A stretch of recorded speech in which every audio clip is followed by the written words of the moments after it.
Hello, y'all. What's up, my spiritual homies? Y'all, I have been getting messages on the, what is their karma video? Again, the group 2 collective. Y'all are feisty little group you are. Sassy pants in that space. Man, y'all, like, if anybody, it's like, if anyone is going to read me to filth, it's going to be the group 2 collective. Man, y'all come in, you're like, this is lame. This isn't karma-y enough for me. It's like, ma'am, I literally created a new video just because of these comments. Like, I don't know how else to serve you here. Sorry for being too empathetic for your vigilance. Yikes. Okay.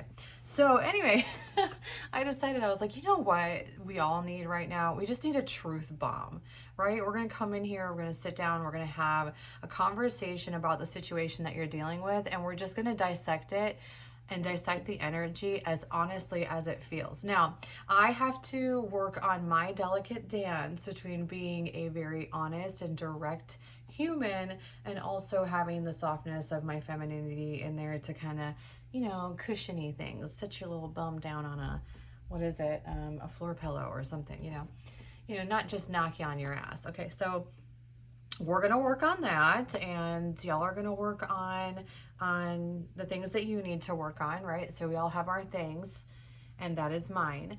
Yeah. Okay. So, all right, let's sit down and play. We're going to dive right into this conversation on truth.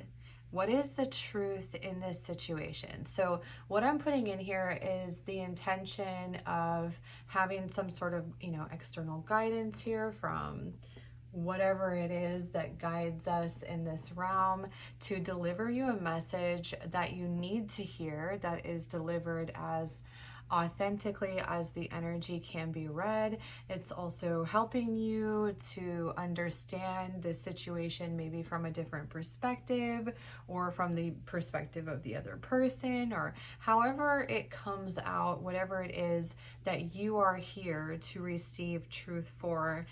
Hopefully that can be delivered in this message.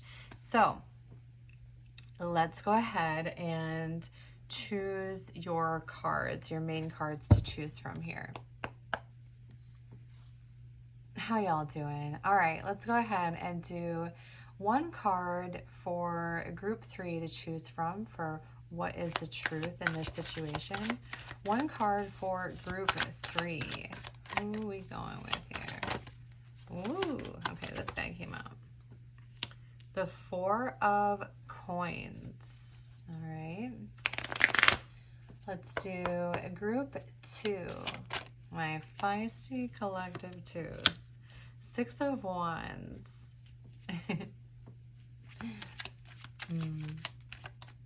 Like, give me those accolades. All right, group 3. One card for group 3 to choose from, please. Thank you. That was quick. King of Cups in the reverse.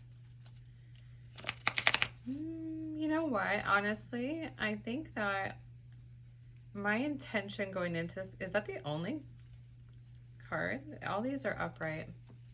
I'm going to leave it in the reverse, honestly, because there's something, I feel like it came out that way. All the cards are in the upright. If there had been some stragglers in there that were upside down, I would churn everything. Turn everything upright. Okay, brain.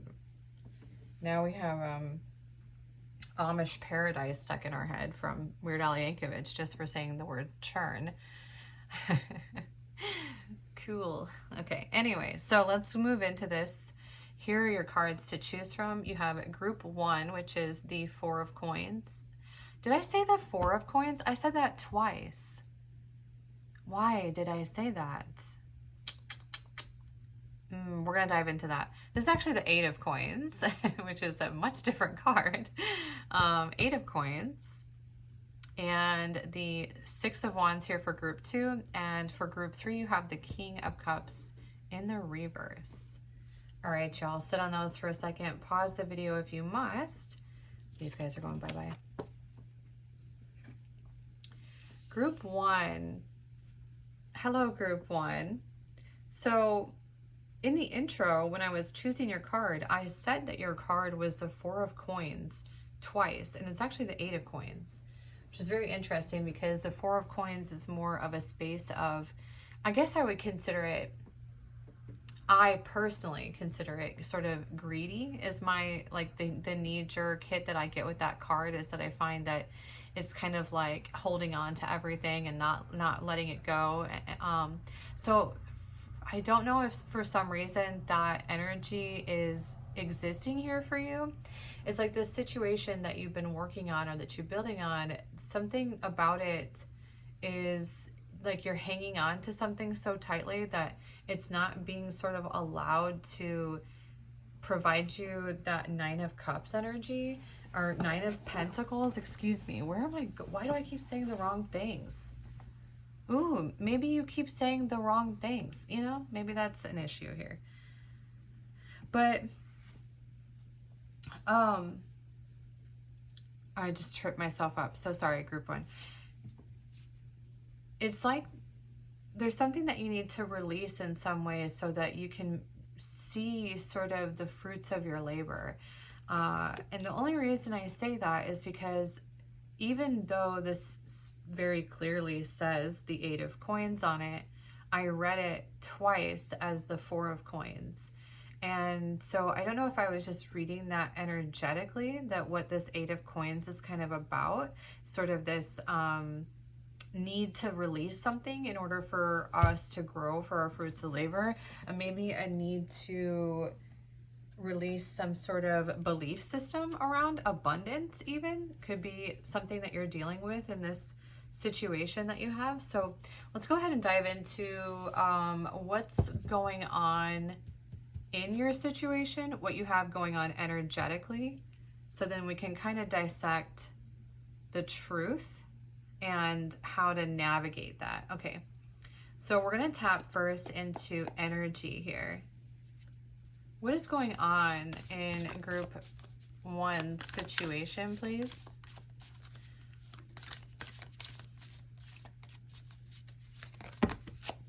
You know what? I think what we're going to do today actually is cut the deck. I think that's going to save us a lot of time today. We'll get out 3 cards.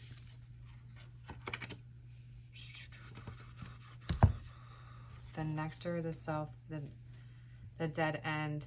And I do want to mention underneath this is the venom,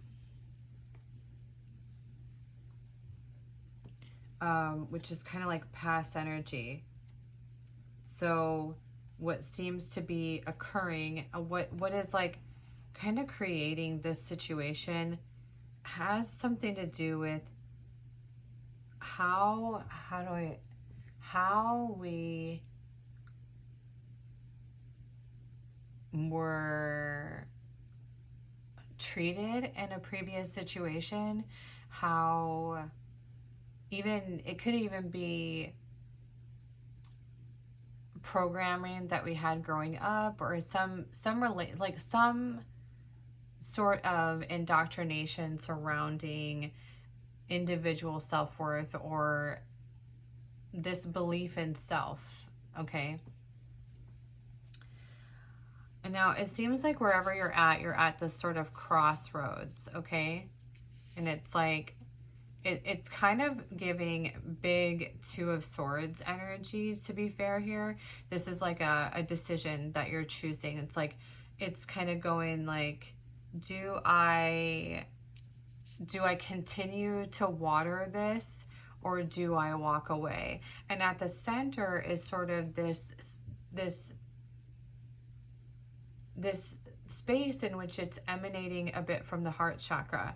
Now, I had been talking about how I really wanted to learn these cards here, but I don't know why I feel compelled to just read things intuitively today and stick to energy rather than actually pulling from external influence. So we're gonna put the book away, I think. Are we? Or are we not? Ooh. Okay, actually, you know what? We are gonna go to the book. I'm sorry. And the reason that I'm going to go to the book is because I said that I was going to do it, and then it's like I kind of was teetering on that because I felt like it would take up your time. But like the whole purpose of you being here is to understand this situation better. And part of that is having the patience to listen, right? Okay. Nectar. We're going to start with nectar and see what this says here. What is the number on this?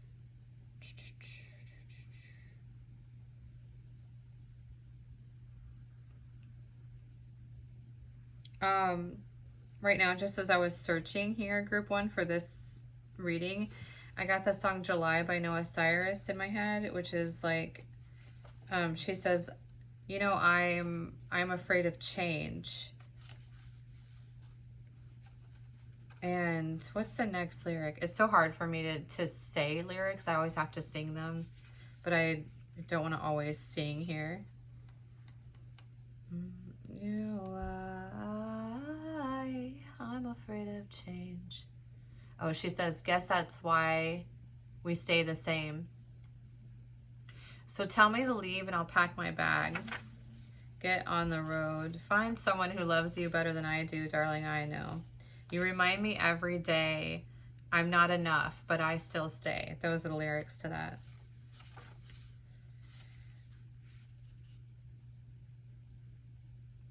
Now, I feel like this is sort of where we're going in between this decision making, and at the center is self. So on one side you have nectar, and on the other side you have the dead end, which I feel like is a very clear sort of decision that you have in this space. But it says here that, let's see, what pops out here? The elixir is the drink of immortality, and like its sister substance, soma is known to activate subtle and intelligent forces that ease the mind, body, and spirit.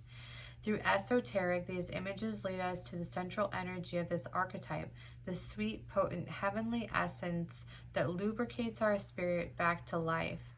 The nectar card calls us to identify and relish in places, practices, people, and activities that regenerate and heal. So when this is sort of in its in the dark, or it's not working necessarily in our favor, it is a fixation on fixing, savior complex vibes. Hey yo, my people, how you doing? An aggressive approach to healing. There could be a need to soften, or just like this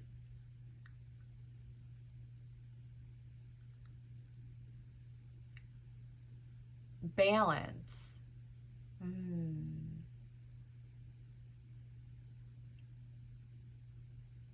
Interesting. So it's like it's operating sort of on this, how do I want to say this? It's on this like, what are those called, y'all? Teeter-totter, goodness. Yeah, it's like operating on a teeter-totter between, this could be honestly the balance of your feminine and masculine energy. And y'all, I'm beginning to find myself in a space where I'm just like not necessarily, I don't know if I'm on board with it, everything being labeled feminine and masculine. I just, like, that's something I'm really quarreling with. I guess I'm here to talk about my own indecisions because I typically do resonate and connect often in the group 1 space. So, okay, I'm going to go over here actually to the dead end so that we can kind of see what it is that you are sort of in the midst of, or in the middle of, or in the pendulum with. The dead end.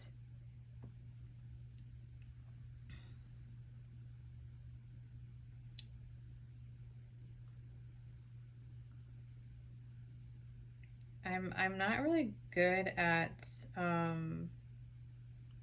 dealing with uncomfortable silences, by the way. That really bothers me. So when that comes into my readings, it starts, I'm like, I feel like I have to fill the void.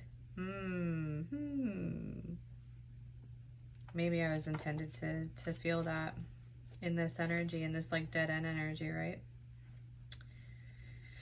Okay, so here we are in this dead end space. Contrary to what it implies, the dead end is very much alive. It is a force that stops us from moving forward as planned. It is thick, dense, uncompromising, a wall beyond all walls. With every bramble, thorn, and stone, it simply states, "No more, child, you have reached the last page of this chapter."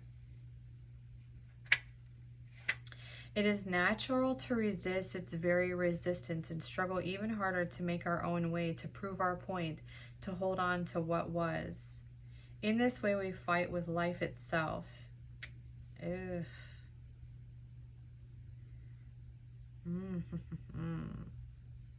So when this is in the dark, it's sort of like gripping, inertia, stuckness, tension. Okay.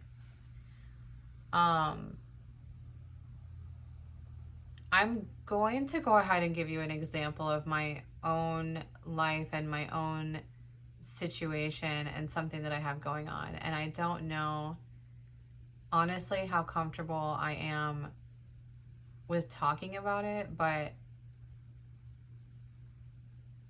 it's just, it relates perfectly to this message, and there's no way for me to get around being able to utilize another example because I have a perfect example, and it just so happens to be something I'm dealing with in the present moment. And I'm trying really hard to understand the energy. So I'm not going to get into like, details, but I've been dealing with an energy for a while, a long time actually. And on an energetic level, I feel very connected to this energy. I feel like it's like an energy that I cannot reach. And it's almost like because I cannot reach it, I want to reach it even more. And I've been grappling with that and trying to understand, why is it that I'm so attracted to this energy that very clearly seems to have little interest in expanding with me. Like the interest there it's just not there. And I have an acceptance of that. I don't feel anxious about it. I don't feel like I'm not good enough. I don't believe that, actually. And so, and I don't think that there's anything wrong with that person either, or that energy. And so I'm trying to understand why I am sort of like gripping a hold of it and not wanting to let it go in some way, or wanting to connect with it differently or understand it. And it's like, it is almost operating like a refusal to let it go. Even though I know and have an awareness that what I should probably do is let go, and I should stop trying, and I should stop trying to connect with this energy. And I'm very, very aware of that. And so part of that energy and why it exists and why we end up in that space has a lot to do with sort of seeking outcomes or trying to avoid disappointment or rejection or abandonment of some sort. And so we kind of like attach energetically, to various energies that actually align with exactly what we're used to. And it's like we're always seeking for that to unfold differently. And it never does, right? It never does. And so it's like, it's almost self-sabotaging in some way. It's almost choosing to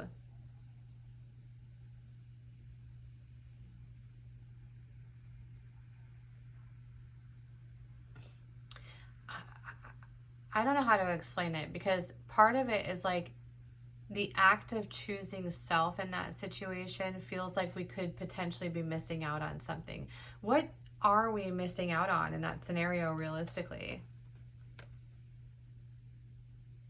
Nothing, you know, there's nothing, we're not missing out on anything. If anything, it's like to be someone who who continually tries despite the situation. It says a lot more about your character than the other way around. But in the same breath of that, I feel like oftentimes we get caught up in empathy. We get caught up in the empathy of understanding situations and scenarios, and so we feel like, well, you know, I'll do the hard thing because they seem afraid to do the hard thing, which is an enabling thing to do, right? It makes enablers out of us. It makes saviors out of us. It's like, you know, holding your hand out and being like, here, like in this nectar, right? It's like, hey, come up to me. I can bring you up with me. And what we're doing in those situations and scenarios is we're stopping ourselves and, you know, turning back and looking, you know, and holding our hand out. Here's the thing, is that people who want to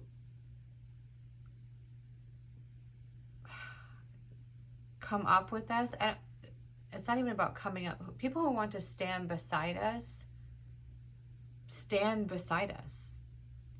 There isn't, you don't really have to coerce them, you know? Okay. Should we get into the self here? Yeah, let's focus on you. How about that, baby?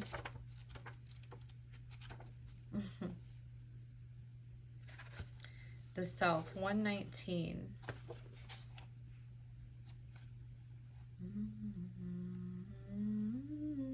Yeah, and you know, who here is telling you that you aren't enough? I think it's actually what you're telling yourself. Now, I accidentally opened up to the one instead of the self, which is interesting. I'm the one, natural one, take it easy. All right, the self is a prism that allows the spectrum of our personalities to radiate. It does not judge, prohibit, suppress, or oppress any of its parts, as it lovingly knows that all aspects have a time and place and leads us to experience the full breadth of life's offerings.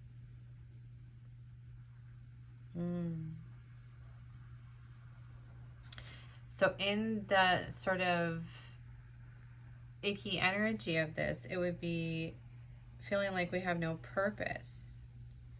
The purpose here is to observe yourself navigating the world. Attempt to see the world, to see the you behind the you.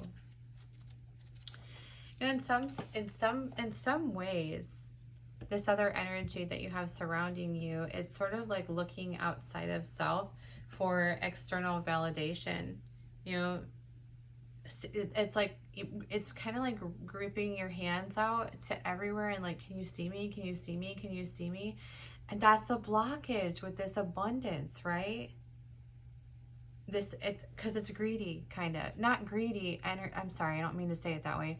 It's greedy energy, right? To be like me, like pulling everything towards you or trying to pull everything towards you. Like, hello, like gripping onto everything, like something, please attract to me in some way, right? And it's like that gripping outwards and like trying to pull things back to you. It gives sort of a taker's vibe. That's not the energy here, though. You don't have that energy, by the way. You don't have like greedy energy. You don't have, actually, I would argue that the energy that you have here is very selfless. And in fact, like that's, I think honestly what I would recommend here is for you to be a little bit more selfish. But anyway, selfish in a different way. Like in a way that trusts yourself. You know, like letting go actually of the need for this external validation, right? Like letting go of that and going and just trusting yourself and trusting who you are and going, you know what, how do I really want things to be? Like, what is the perfect blueprint for me?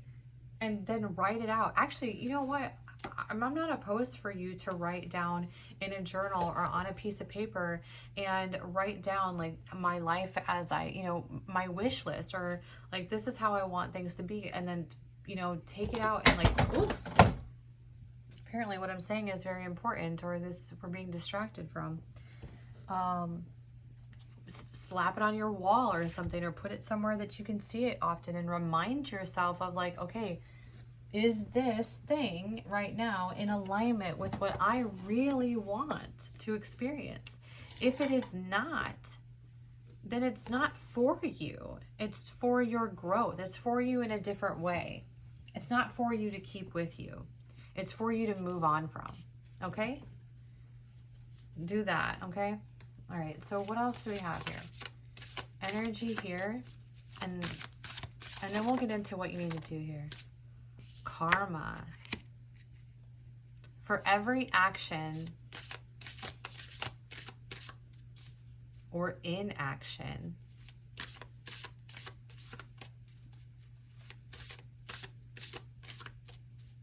for every cause, there is an effect, right? And here we are with this energetic alignment, submission. I think you're in a space of surrender here, of just surrendering to what is.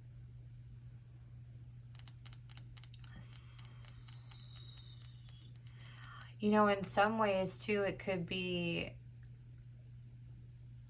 the submission is to submit to what you already know is not working and accept it, right? And just, you know, just like, okay, it's kind of like a conceding energy. Like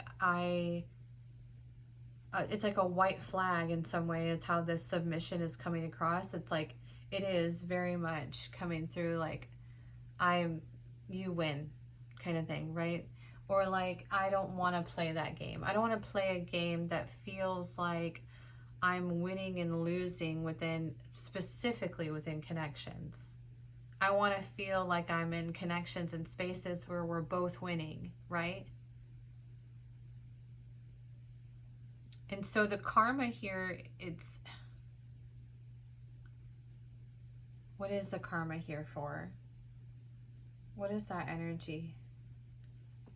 Let's get you a truth card from the Raven's Prophecy real quick. Explain the karma. Like, you know, karma is good and bad. And maybe that's just it. It's just the energy that you put into this is the energy that you're receiving. So shift that. The Fool. And the Emperor. This is sort of like you are the creator here. You are the one in charge of the energy that you are interacting with or that you are experiencing. It's like you have the wand, sort of. It's like it's operating a bit like the Magician card a little bit. It's like you have the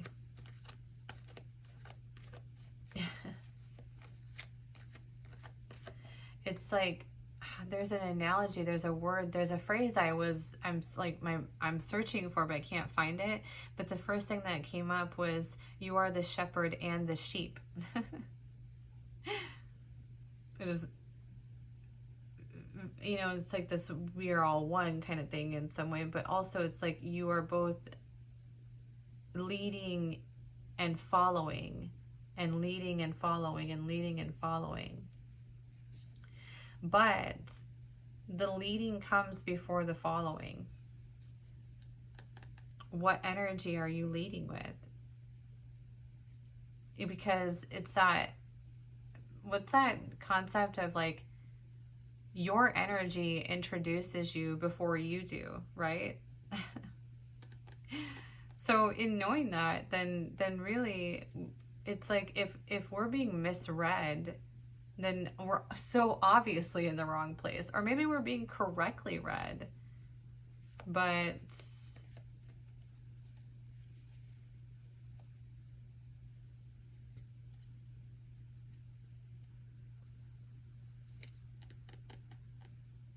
it's just not in alignment in some way with the other energies, right? Okay, so let's get you into the tarot to figure out what you can do here in this situation. I mean, like, I feel like it's pretty transparent here. I think that you know, this is you know, again, I think that I really do feel honestly that maybe sitting down and writing out sort of the blueprints for how you want things to be would not be a bad thing. And just and having reminders, because it can get real easy to get tripped up in old energy or old patterns of behavior, and it can be hard to get out of it, right?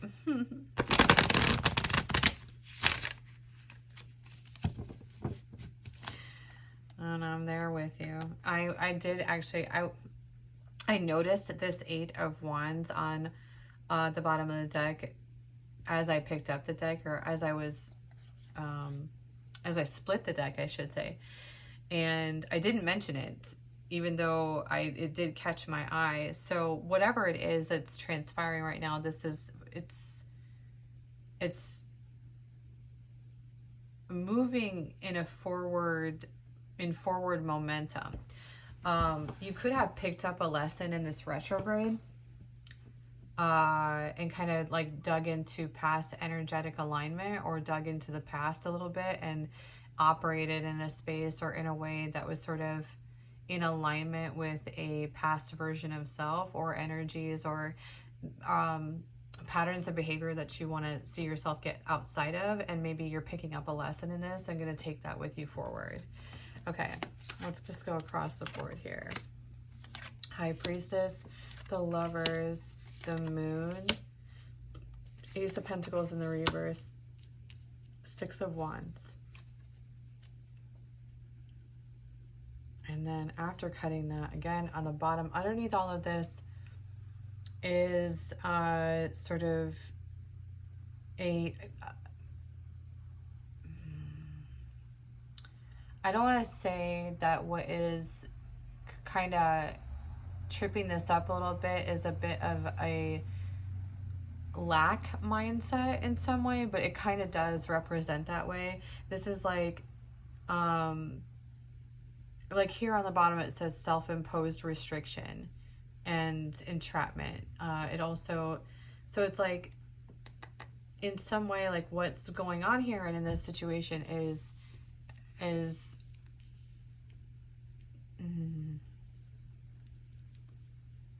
you kind of being in a position of holding yourself back, or that it's like creating a mental prison, or it's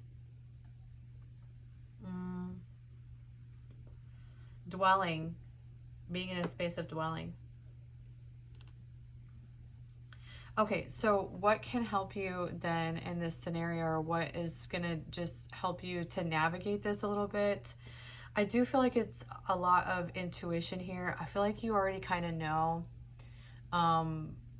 what needs to be done here, or you have an intuition on how things feel energetically. And I think you are really intended to be a lot more patient in this scenario, or just settle in it, or take a seat in some way, or because like she's here on her throne, and it honestly looks like she's got like, what does she have? It's like she's got some scrolls in her hand. The moon, like she's been sitting there so long, the moon is there at her feet, and she's kind of just in this moment. It's like a pause. Okay, so in some way it's like, take a seat here and just kind of let things fall where they are. There's something that you don't see about this situation. There's something Well, what don't we see about this situation, actually? What don't we see? What is underneath this moon? What's going on with the moon energy? Repression. Repression.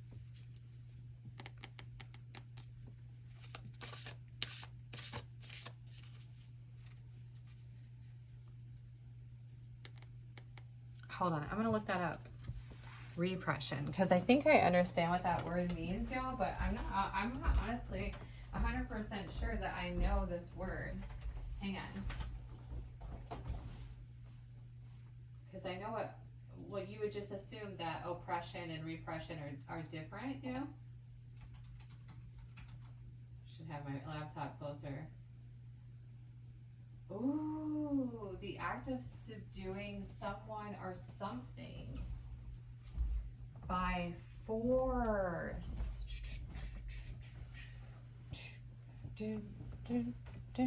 It's like, okay. I don't think I use like coerce in the wrong way. It's like trying to be in a position of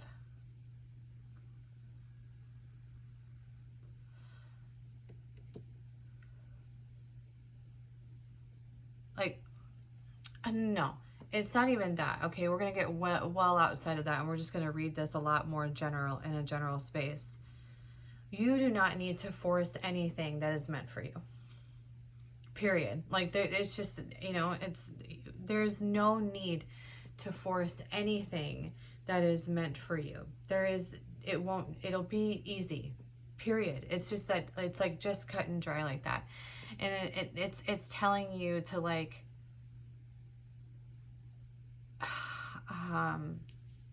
actually explain this Ace of Pentacles in the reverse, because all this is sort of your center energy, and these are the, like, this is kind of where you need to be, or what's kind of going on, and then the outcome here. It's like reading like a timeline. But here's the center energy that's kind of making all this happen. Explain the Ace of Pentacles in the reverse. Let's cut, actually.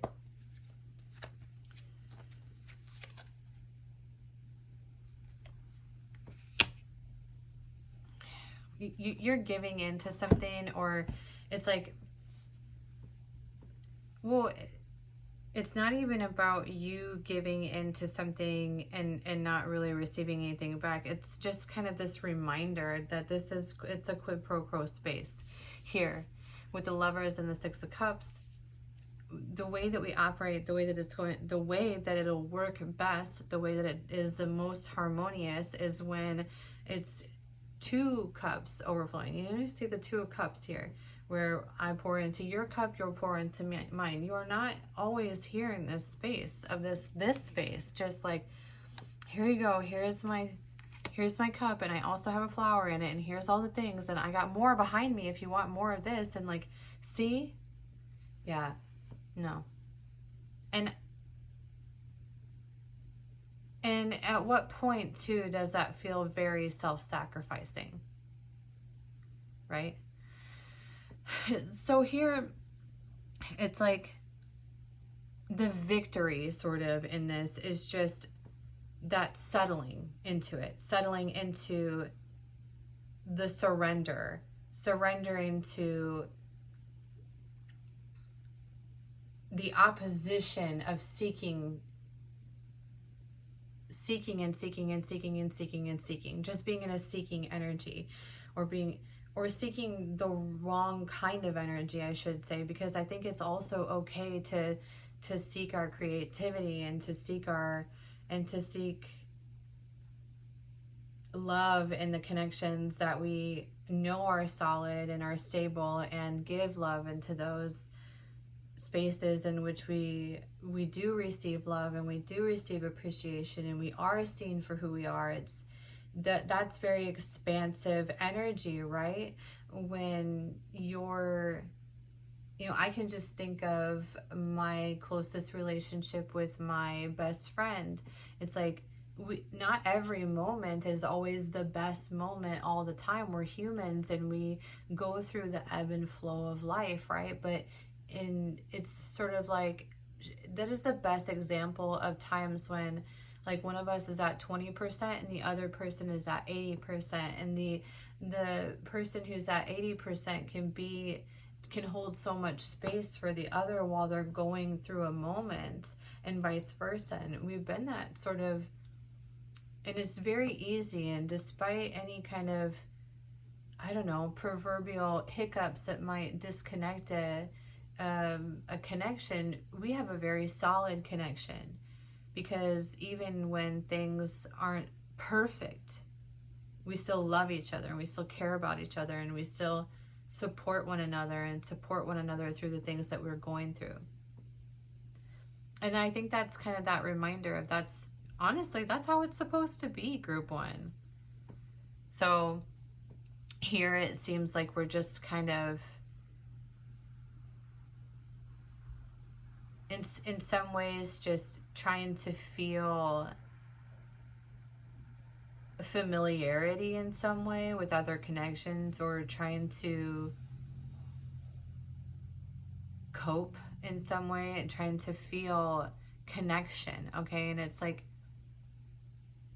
focus on, honestly, where you have connection. Shift your energy. Where is connection really working in your life? Rather than trying to connect with something or an energy that doesn't seem interested in connecting with you, let it go. Let it be, you know? And it doesn't mean that you don't care, and it doesn't mean that you know, that maybe you hadn't wished for a different outcome, but it is sort of this like lesson within self, okay? That we can't force anything that isn't intended for us, and we just have to move into acceptance, kind of, you know? And who's to say? You don't know what the future holds either here, group one. So sometimes things that are meant for us come in when we let go of things that are not meant for us. And you know, it's sometimes that energy of hanging on in spaces where we just don't feel the connection we desire, or we don't feel seen, or whatever it is that is existing there. Like sometimes when we're hanging on to that energy, we just are receiving more and more and more confirmation of that energy. And so honestly, the best way for us to move on and to get into a headspace in which we are able to really connect is by focusing on the connections that we do have, focusing on the things that are fulfilling, focusing on the things that provide us a sense of abundance or a sense of peace, or primarily, and what it mostly is here, a sense of safety and security.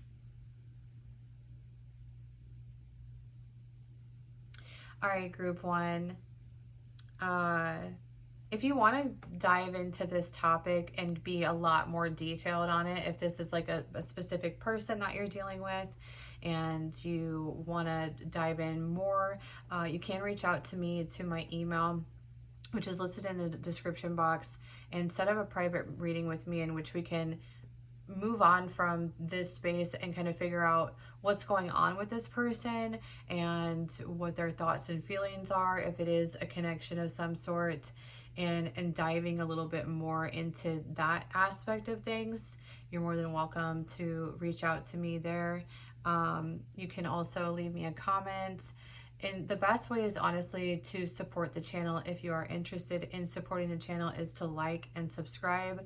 There's also ways in which you can donate, but that's never something that I feel like anyone should feel obligated to. I know that it's a real strange times in terms of it's just difficult times, I think, across the board in several different spaces. So I understand that. Another aspect that you can do is, like, if you feel called to it, if a ad pops up and you just let it play, that helps the channel as well, that helps to support me and allow me to continue doing these for you. So all great ways that you can engage and support, many of which are free for you. So thank you so much for being here, Group 1. Enjoy the rest of your day.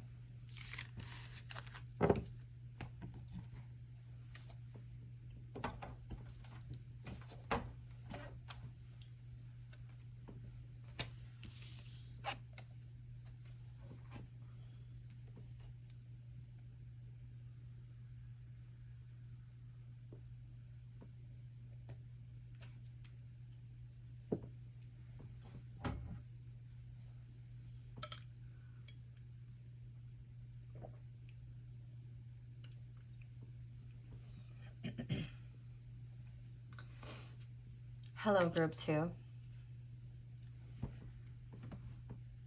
Group 2, you have the Six of Wands coming up in your energy. And when I was tapping into your energy just now, I heard you're doing great.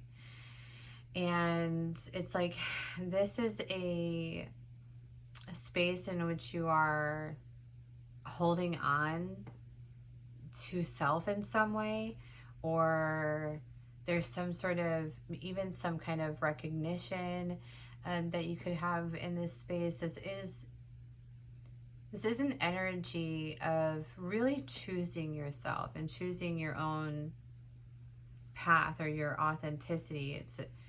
But it's not, I wouldn't say it's like a super easy decision either, because again, it's coming in like, hey, it's like a reminder, you're doing great. You know, it's like, you got this kind of thing. And I'm not usually a fan of the you got this pathway to telling someone who's going through something that it's all going to be okay. But I think in this moment, that is actually something that you might need to hear. Okay, so we're going to go ahead and we're going to tap into the energy here and figure out what the truth is in your situation and what's going on. And then we'll get into a tarot reading on how to navigate that energy. Okay? All right. What is the energy here? We have the Temple, the Nectar, and the Self.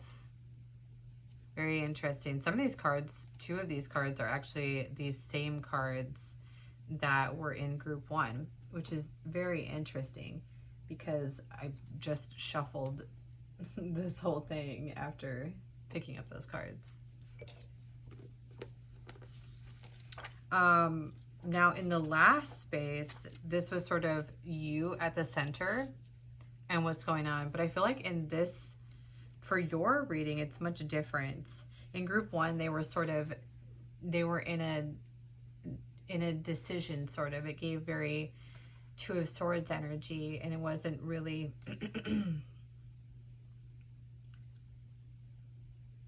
oh, that's interesting. I sort of just got I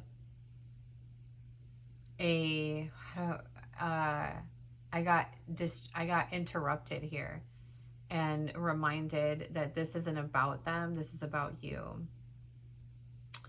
So take that as it resonates. I guess we don't have to learn about Group 1. If you want to know more about Group 1, you can go to Group 1's reading, I suppose. Because this moment here, love, is for you, I guess. Not I guess, I know. So the Nectar here, I actually read the Nectar and the Self, so I don't honestly have to go into either of those for you in the book. It is about this position of giving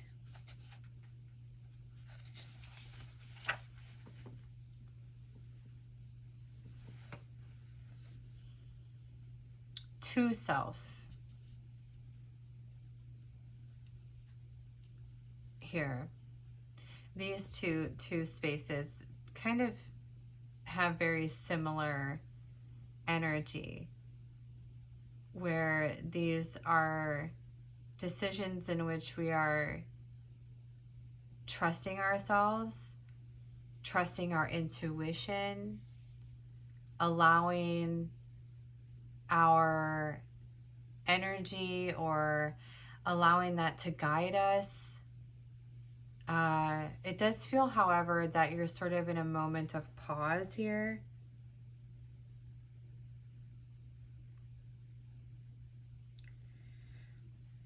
You have the temple as a universal and omnipresent energy, accessible in the highest and lowest, richest and poorest of places. Visiting the temple might be as simple as stepping into the dappled light of the forest, slowly and sensually kissing a lover, or closing your eyes to travel inward. This trust... Wait, what? I'm sorry, I just misread that. This card is a call to re-examine what you pay homage to and what you reject. What do you spend your time worshiping? Your phone, money, material goods? What barriers do you draw between yourself and the sacred?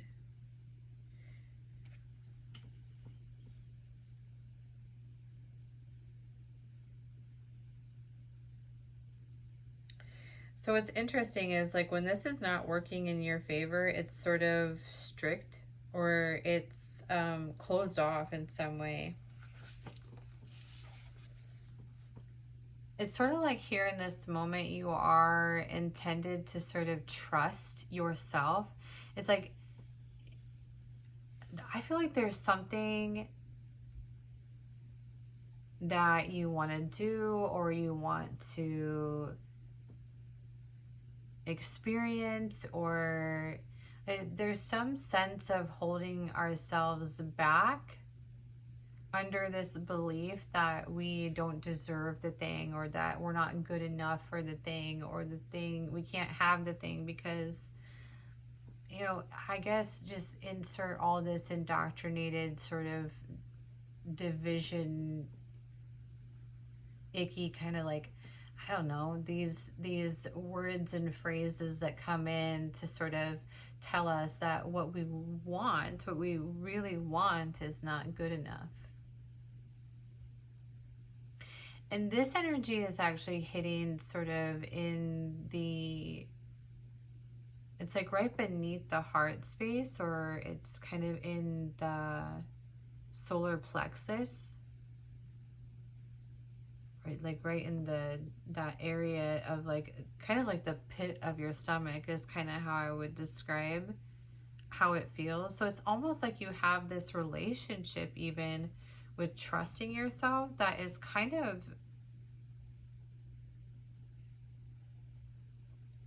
oh,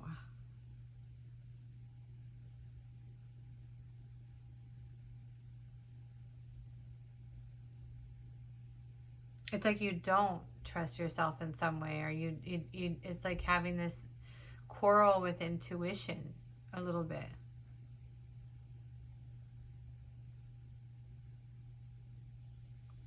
And part of this quarrel with intuition seems to have something to do with, like,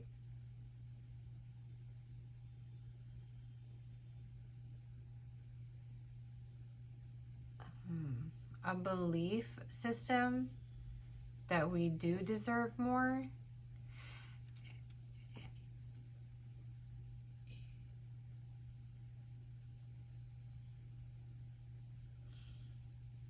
Sorry, I'm just trying to feel the energy here for you, group 2, because the cards and how they read, and how they would read sort of, oh, I just got the word institutionalized.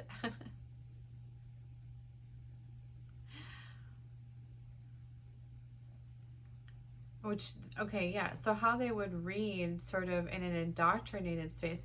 Are you in a position right now where you're kind of just,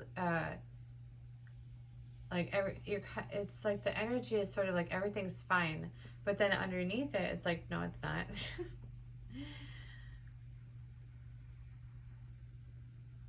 Whatever you have going on here, it's interesting because it's like the balance. What's going on today is a lot of teetering energy, like being energy being on a teeter-tot. Okay, that seems to be the theme of the energy in today's readings. And for you, group 1, or I'm sorry, group 2, it seems to be like this relationship between trusting yourself and not trusting yourself, or in some way, or it's just like, it's like a holding back. Even it is so buoyant,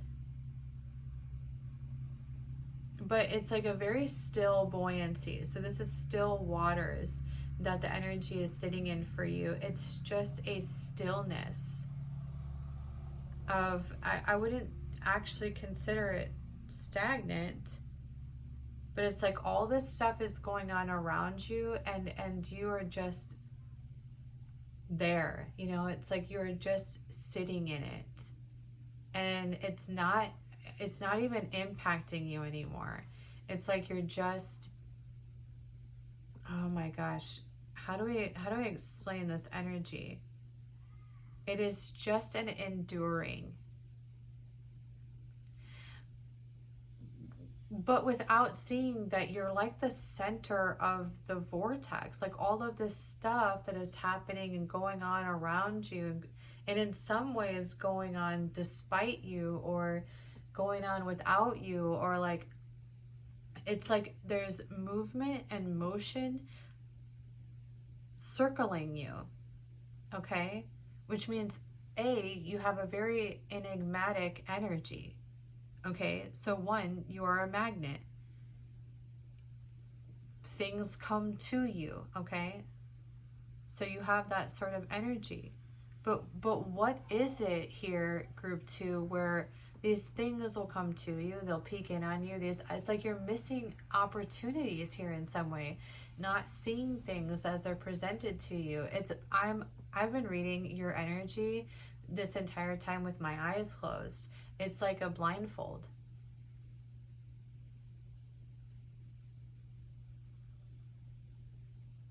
And it's just you kind of being here in this, but like, it's a strong, I don't know how to explain this. So I play video games sometimes, and I'm seeing, you ever see in the video game when like a healer puts a shield around their like allies? Okay, so it's like that. It's like I'm seeing like someone with a big old shield around them. That's what I'm seeing, like, for the imagery in this this space. Is like this, like, that's you here with this like big old shield around you.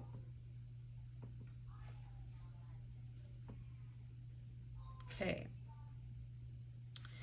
so let's get in further to the energy here existing. I guess what's kind of fascinating in this energy, group 2, is that it's like you have such, it's like if you took this energy, all of this coming into you, just the way that it feels, like the control, I would say, that there is in this energy. If you took the amount of control that you have and you expanded on it and gave it outwards, dude, that is some expansive energy. Anyway, it's not me. I think that's a lie. I think this is a lie that you tell yourself. It's not me. This could be, we'll dive into this more. What else here for group 2? Actually, you know what? Let's just do this. Karmic relationship. Why? And here's freedom, okay? I feel like what you do have going on, or the energy, like what's getting in the way here is not, I don't think this is energy in the present. You could be in a karmic connection right now, but it's more so, okay, well, actually, it's either that, or It's like the energy that is impacting you right now is because of a karmic connection. What's up with this "it's not me" thing? What does that mean? What is the "it's not me" about? What is that? Okay, freedom. Freedom, forgiveness.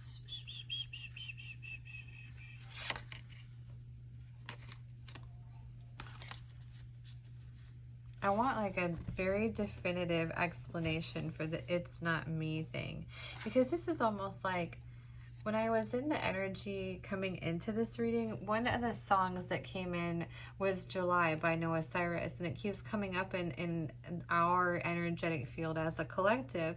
And the song is like, you know, I'm afraid of change. Guess that's why we stay the same. So tell me to leave and I'll pack my bags, get on the road, find someone who loves you better than I do, darling, I know.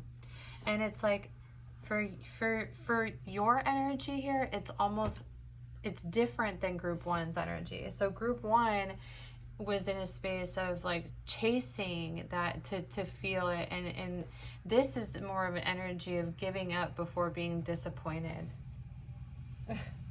Oh. What am I looking for? What am I looking for? Oh, I'm looking for a way to explain this. I guess I just did.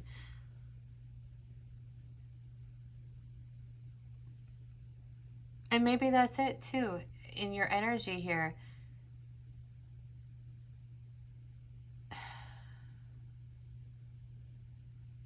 Maybe you're not seeing things the way they are being presented to you. Maybe you're looking for the answers in the wrong places. And where is the answer really? The answer is in your intuition. But I feel like for you in group two, or just in this collective in general, I think this relationship that we have with our own intuition is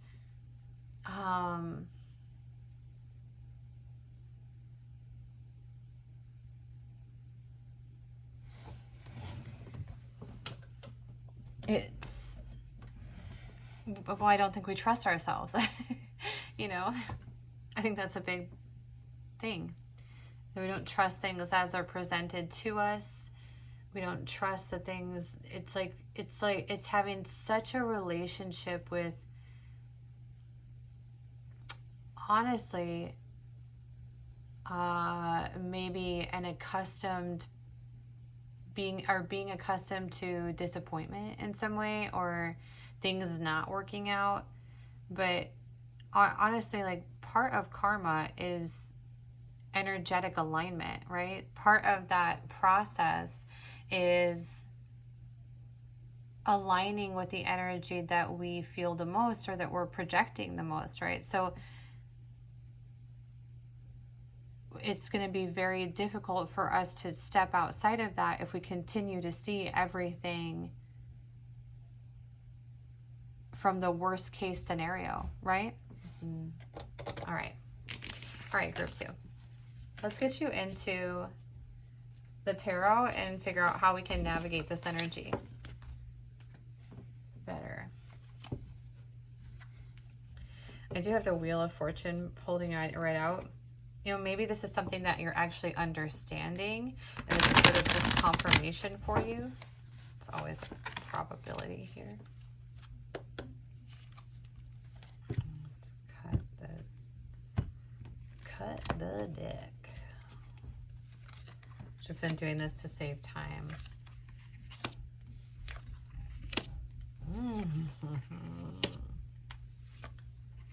Goodness.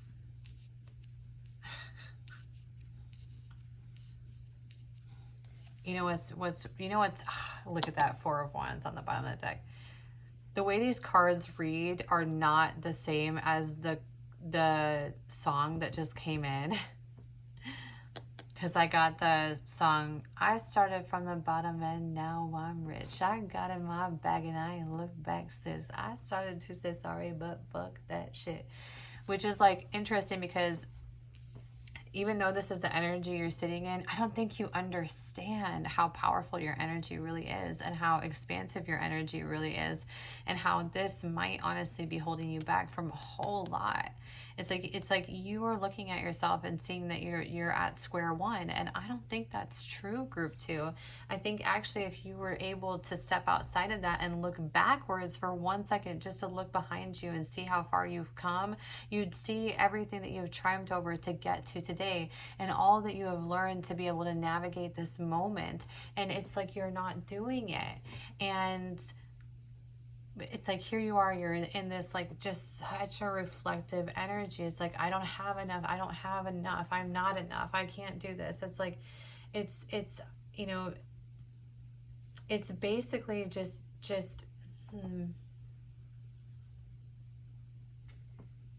it's like, yeah, it's giving up before even it gets going. It's going before the going gets going. Does that make sense?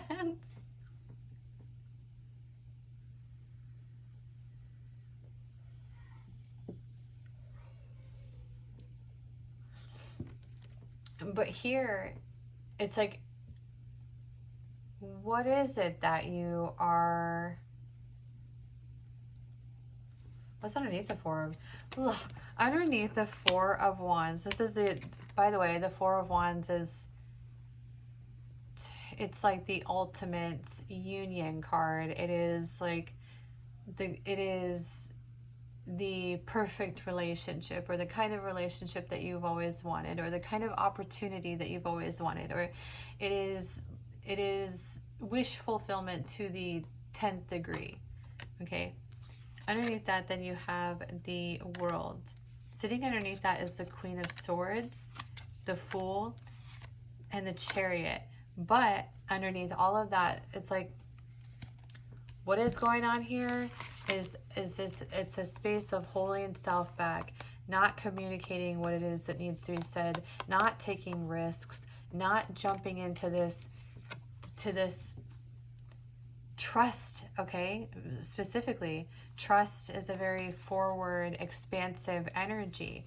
Okay, and it's like, okay, all of this is on the other side of getting outside of this energy. This energy is a space of holding self back, and not just holding self back, but a belief that self does not deserve XYZ, that this is not for me, and therefore I'm going to do nothing.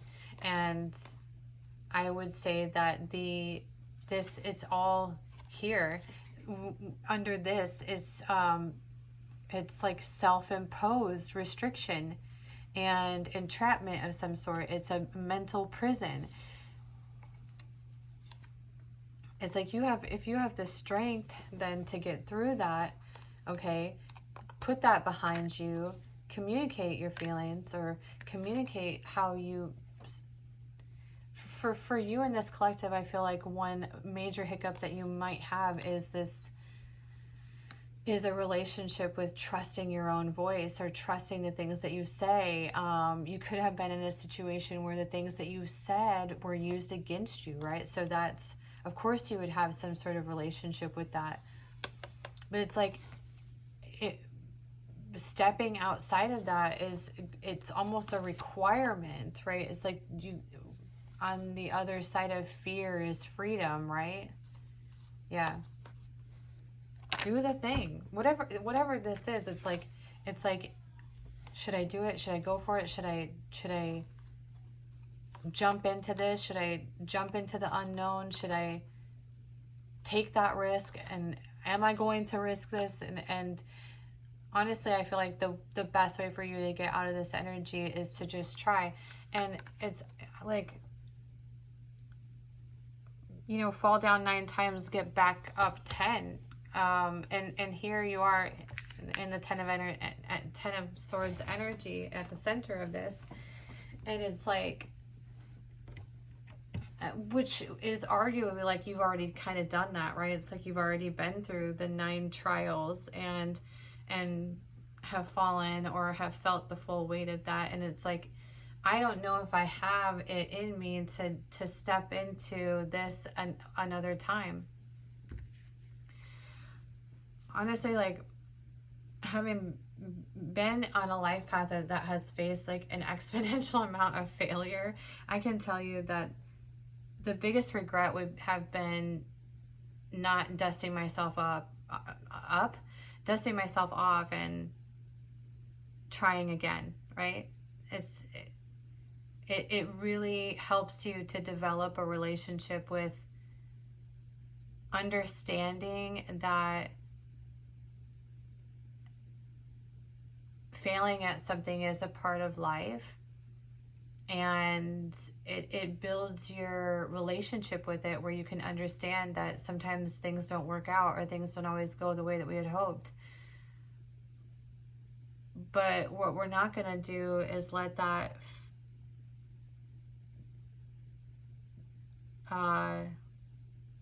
put out our spark. I just realized that my incense went out in this energy.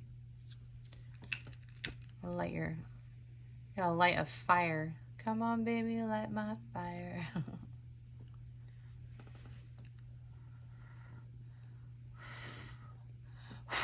Okay.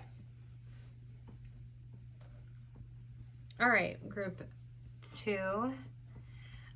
If you want to dive into this reading with a little bit more detail, or this is about a person that you have tapped into and you want to know kind of what's going on with them or how they see this situation or how they feel, you're more than welcome to reach out to me and request a private reading in which we can dive into this reading on a very personal level.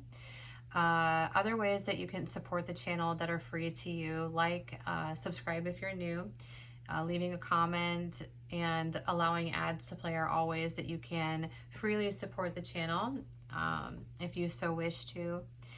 Other ways that you can connect with me are my social media is in the description box, as well as my blog that I try to write in often. And I do write pretty lengthy blog posts, so I understand it's not everyone's cup of tea, and that's totally okay. Either way, thank you so much for being here, group 2. Enjoy the rest of your day.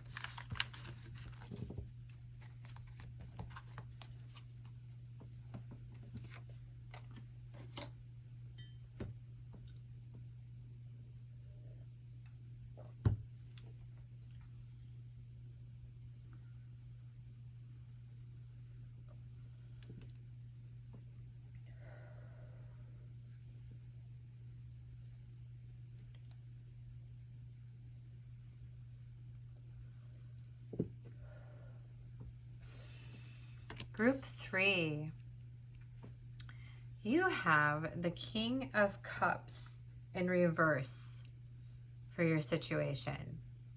Now, what's interesting is that the group 3 space is consistently the wild card space. This is where I would say is the most wild energy. It's the most like ebb and flow energy. What comes in and out of this space is always, it is always a mystery to me. I never know what energy is tapping in here. I don't know, honestly, what's always going on in the group 3 collective, because you are the shapeshifters among us. Things sort of shift and change and chop and change in this space. So the King of Cups in reverse. I feel like you're dealing with somebody who, or a situation in which there isn't, like, the emotion has been sort of taken out of it, or there's not being emotion presented to it, or it's been sort of taken in some way. And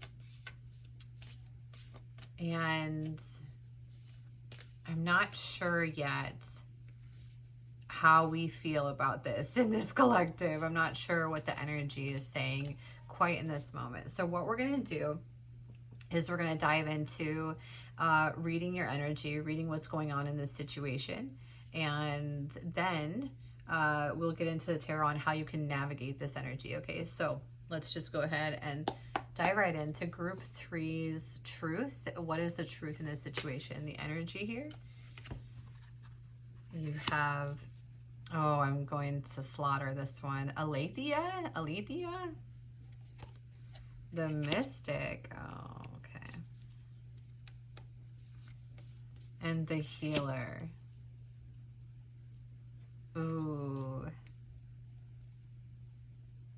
First of all, I just want to thank you for being in my energy with me, because I know that you are very special, group 3. And I hope that you know that. I have the kiss here underneath here.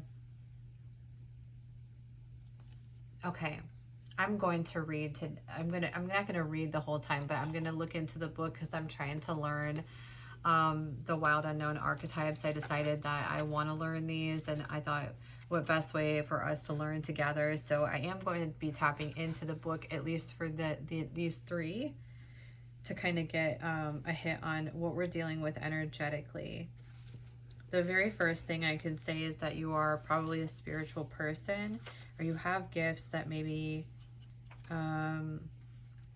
you're either aware of or are coming to the surface. For this collective, I really do feel like this, like who I'm speaking to right now, is people who have a spiritual gift of some sort. You could be energy readers yourself. You could be tarot readers in this space. You could be healers of some sort, or have a very healing energy. And the one thing I want to talk to y'all about when you have a healing energy is to really make sure that you're protecting yourself. That energy is very magnetizing. People tend to really want to kind of know what you're up to when you're in the healer energy. Okay. Hold on. Let's get into this wild card here. It says truth right on it, by the way. That's the one thing that it comes in here, is truth. And I see the yin and yang and the balance. And I know that among seekers, which is what I would consider myself to be in a collective of, as like a seeker of truth or a seeker of justice, or just kind of always looking for answers, or a very acquisitive mindset, is how I would describe what being a seeker is like trying to understand a situation from not just your own personal perspective, but also the perspective of all of those around you. So if you've ever heard of the analogy that you can stick 7 people around a tree and each person is looking at the same tree, but they're all reading it differently, it's like you are kind of operating from the position of the tree. And I know that sounds real weird to say, but the tree can see all 7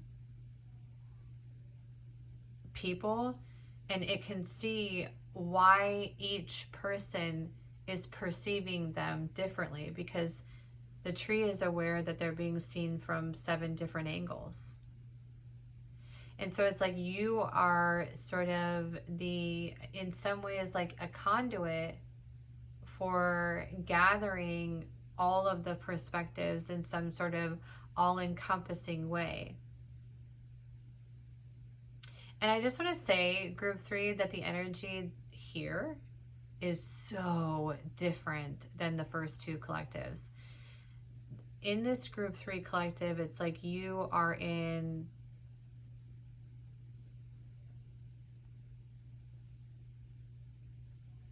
a knowing without the ego of knowing, which is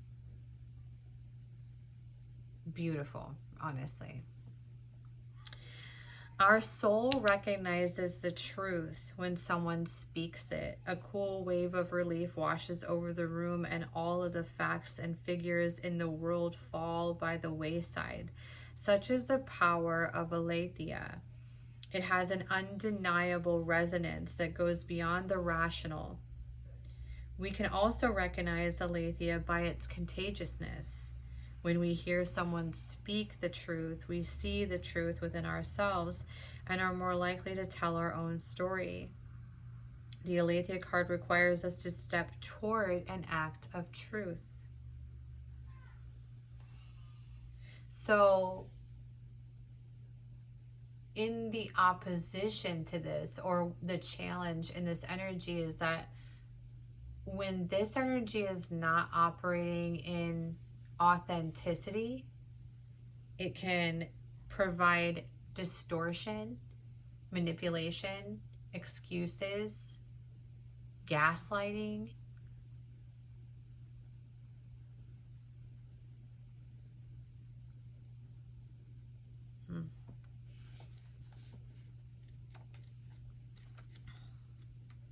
And that is true too, because energetically, I think that our system just knows when something is a lie and when something is true. We trust it intuitively. We know. We have a knowing. And I think where we get tripped up is empathy, actually. Ironically, I know that sounds weird, but it's like, I can think of moments where I knew with absolute certainty that someone was being deceptive with me. And I knew it in my core. Everything within me was reading the situation correctly, but their words were so dishonest that it made me feel like it made me question myself. It made me question my intuition. It made me question my relationship with truth and my relationship with authenticity. It really knocked me off balance, because there are some things that you can't prove. How can you say, well, I just know that this was a lie? I felt it at my core. I knew energetically that this wasn't a true statement. I knew that I was being lied to, right? And it's hard to prove that, so especially in the 3D space. So it correled with your intuition. There's a lot actually in the external world that acts as a disruptor for our intuition, group 3. And I think you know that and have an awareness of that, or are intended to learn that in some way. You know, and for some of you, this could be like a higher version of yourself, or an element of yourself communicating to you about what you need to be doing in this moment, or the reminder to trust yourself in some way. Let's go into the mystic here for 103.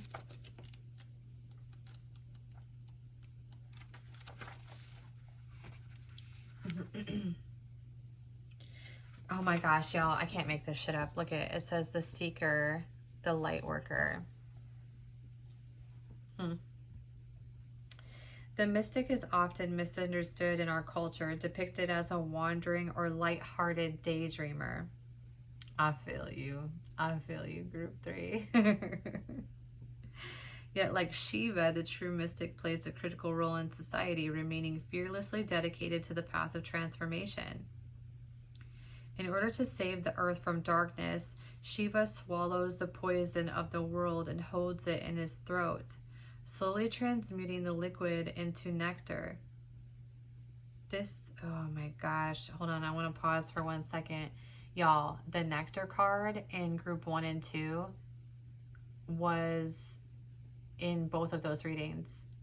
So there's a probability that like a past version of yourself exists in one of those spaces, or this is like a path in some way. Like this,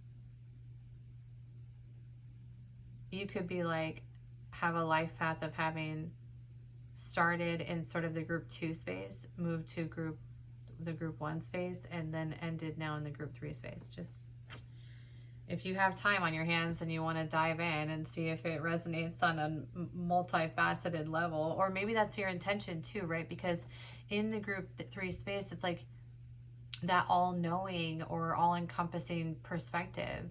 Like this reading, if you hit in with this energetically, maybe there are things for you to learn from the perspectives of the other collectives.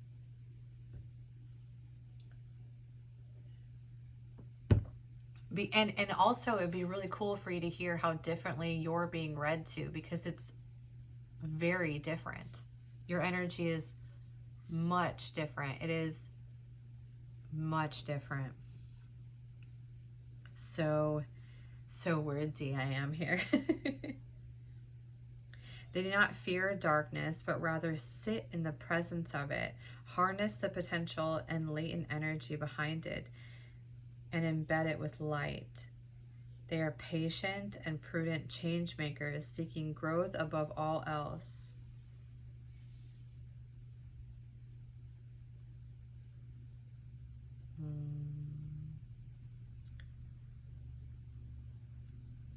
The mystic revels in mystery in the great riddle of life, dancing with the forces of light. Who are you? How did you connect it? Honestly, I feel very grateful to be in your energy. Thank you for being here.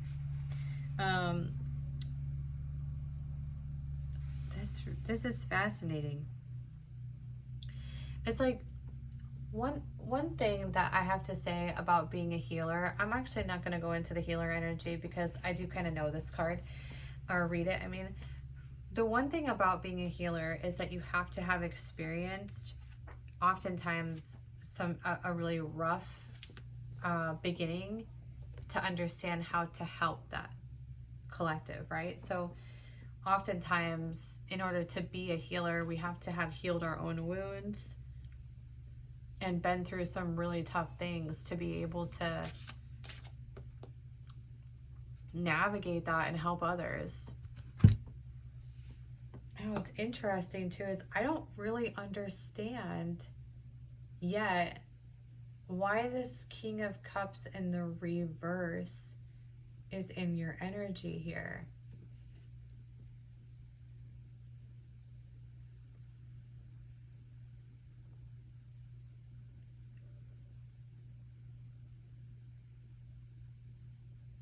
It's almost like group 3, by not giving in to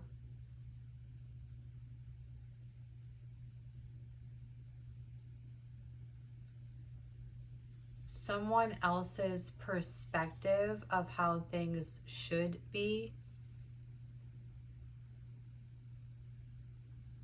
you're creating change.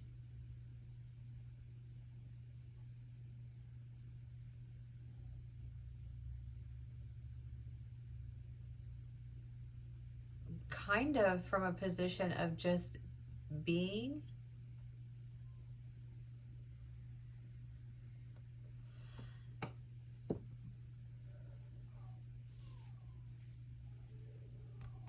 All right, let's get into what else is going on in this energy. Children might be involved here.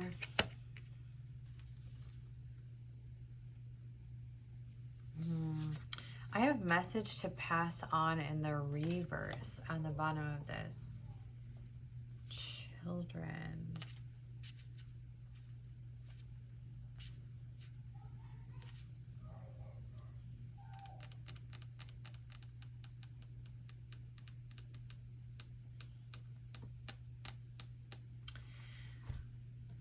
Oh my gosh. Explain the child card. Explain why the children are here. Explain why. You could be an indigo child. Maybe you are an indigo children. Maybe you are a collective of people. Oh, I don't understand the children card. Explain. Oh.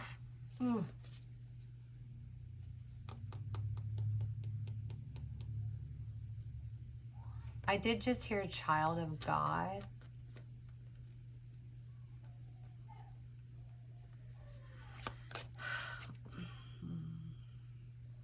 Four of Swords. And the Seven of Cups is on the bottom of the deck here.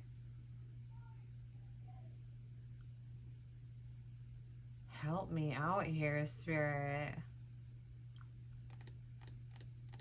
There is some reflecting you're doing. Maybe this is related to children around you, your childhood. You know, maybe your childhood is something that has navigated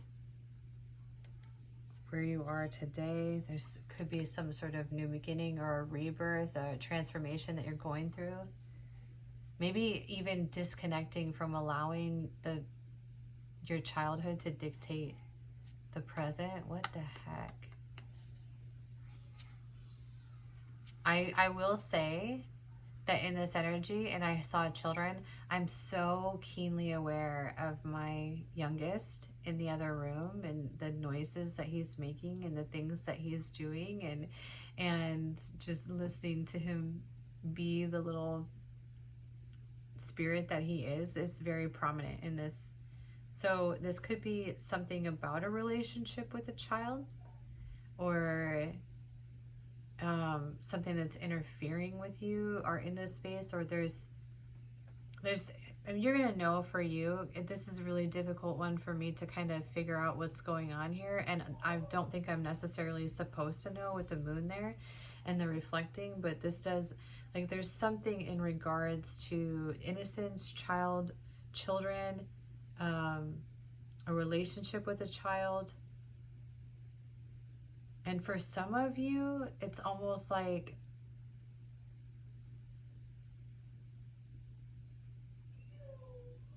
the energy of like this mystic and this healer or whatever is actually your higher self communicating to you.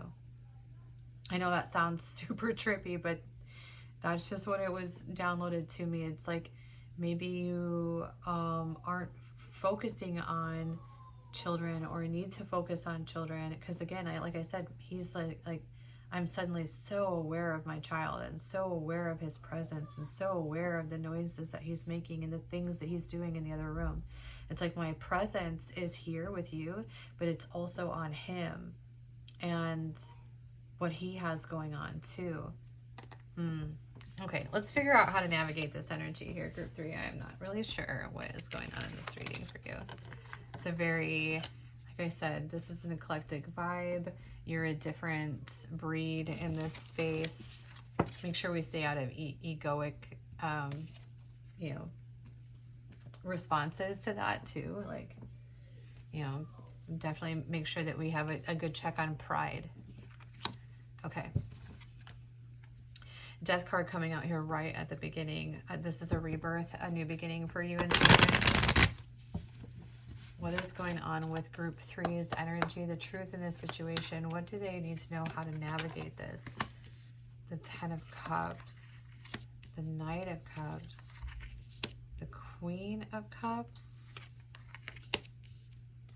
Oh my word. I don't know why I feel compelled to pull one more. Okay, we're doing it. The 9.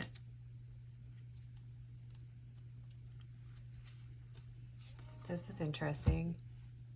Energy here underneath: courage, persistence, boundaries. In some ways, I always feel like the 9 of Wands energy is like this person like having adequately fought their demons and just still being like, I have more demons to fight.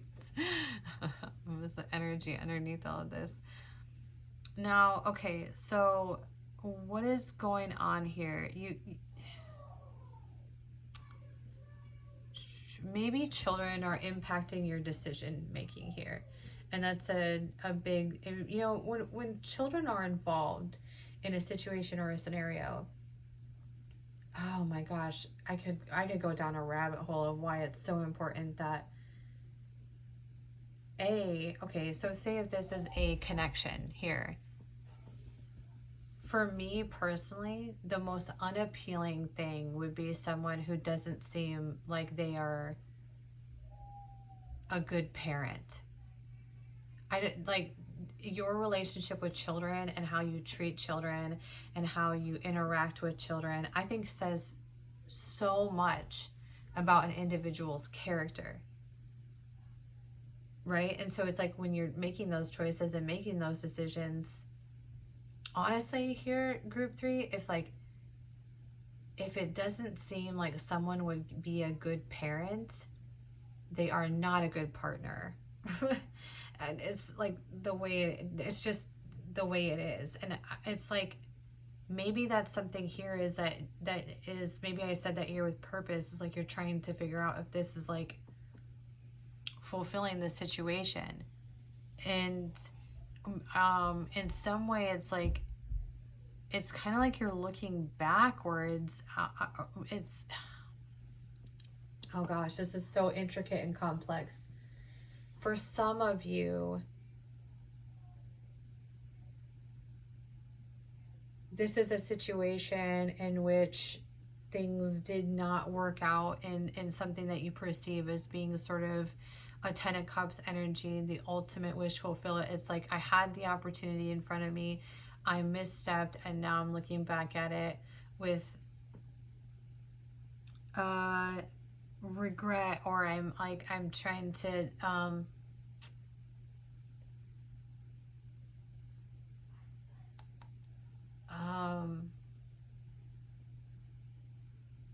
it's like, how can I figure out how to get this back in some way, okay? And then for others of you, you're kind of operating in the opposite space. You have a 10 of Cups situation in front of you right now, in this moment, or whenever you're tapping into this, right? You have this presented to you. And there's a possibility for a misstep here, or there's a possibility that if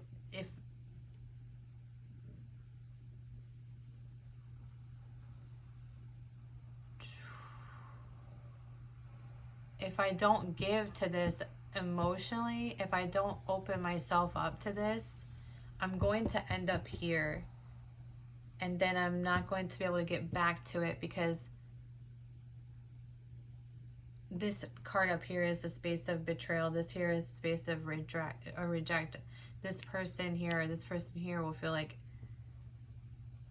one will feel like they've been betrayed, and the other will regret it. Regret putting them in that position, right? And so, well, this is so intricate and so complex, because it is operating in such a weird paradigm where it's a reading for 2 collectives in one collective, with where one has like already experienced the outcome, and one is at this like pivotal sort of point where if they do the same thing, they're going to end up in the same positions, kind of. Okay, so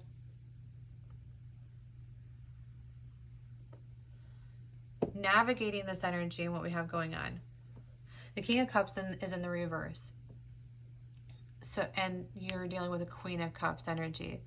So the masculine energy is not emotionally matching the Queen of Cups energy.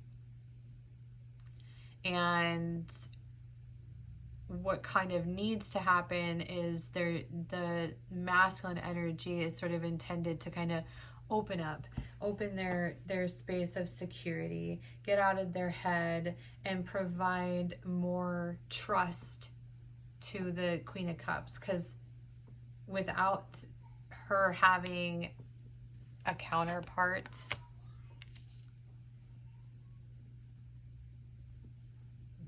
there's an imbalance. This is very forward moving too. It's like, if this energy does not give into this energy, then we're going to move quickly here. And some of you, you're in the position of going, oh, I did not do this. This got taken away. And then we moved into this energy here, where then we moved into regret. This energy felt betrayed. Okay. However, in this situation, what was sort of needed to expand upon things is emotional equality in the energies. Oh my gosh. I feel like we have to like dig in a little bit deeper, which I have not done in any of the other spaces, but this is so complex that it's like almost as though I'm feeling guided to. The other day I had a dream, group 3, where it was with this deck, and something that I could not see, something outside of myself, was pulling on this deck in particular and was like, let me read it. And it was like, I was like, no, give me the cards. Like, I got this. And it was like, no, you don't. Like, so we're going to bust out these and see if this, you know, something outside of our guides can come in and help figure out what's going on here, or a higher version of yourself can help you here. Because, I don't know, I guess that dream maybe was intended specifically for your collective here, group 3. All right. Speak to me.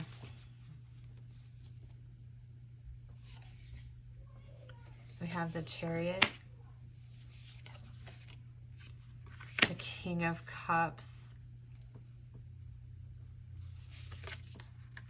and Strength. Bottom of the deck, you have the Ten of Pentacles and the Queen of Swords.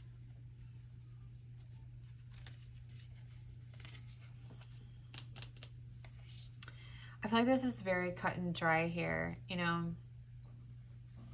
what's kind of required here is that this masculine energy, and again, you can be a female in your masculine energy, just so everyone knows that, okay?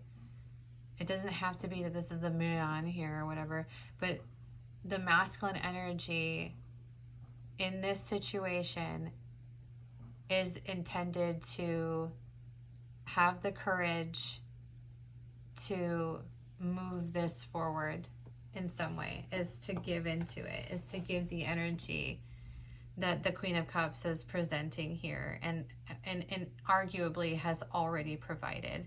The feminine energy in this situation has already been emotionally giving in this situation. It is the masculine energy who has kept themselves closed off in some way here, and has not. This is kind of where the masculine energy is sitting. It's like, I have one wand left to give, and I have put all of this behind me. This is my final one. This is all I have left to give. Do I give it here? Well, I guess that's just going to end up, that's going to be up to them, isn't it? Okay.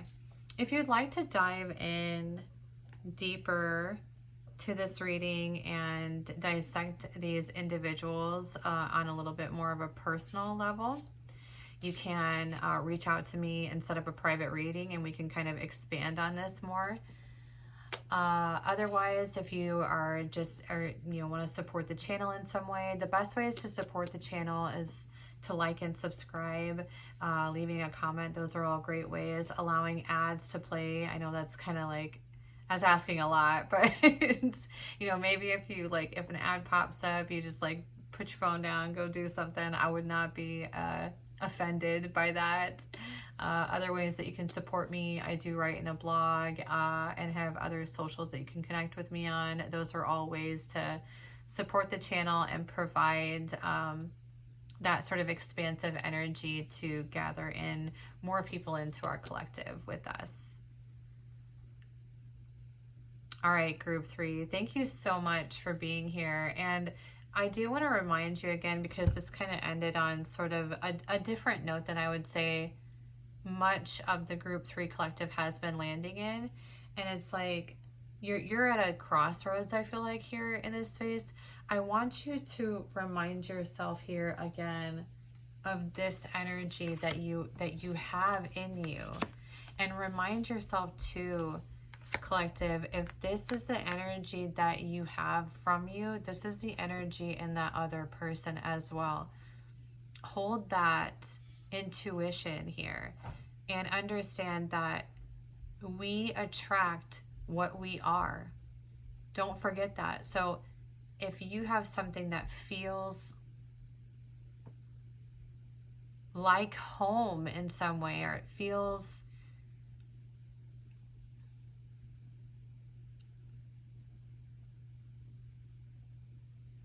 familiar, okay? Trust that. And also trust that if you do get knocked down, you have gotten up so many times. You know, the Ten of Wands, what he does after he gathers, like, so he uses that wand, right? And he then takes all of those wands with him, the ten of wands there, and it's like carries that with him, then is like, this is all a part of me. Now I have all of these things that I'm going to, this is, you know, just every moment in my life that didn't work out, right? I'm going to hang on to that. It's going to be it's a character trait now, right? And the challenge of the Ten of Wands energy then is to put all that down and be like, you know what? I actually don't need any of that to move forward. So keep that in mind here, group 3. Thank you so much for being here. Enjoy the rest of your day.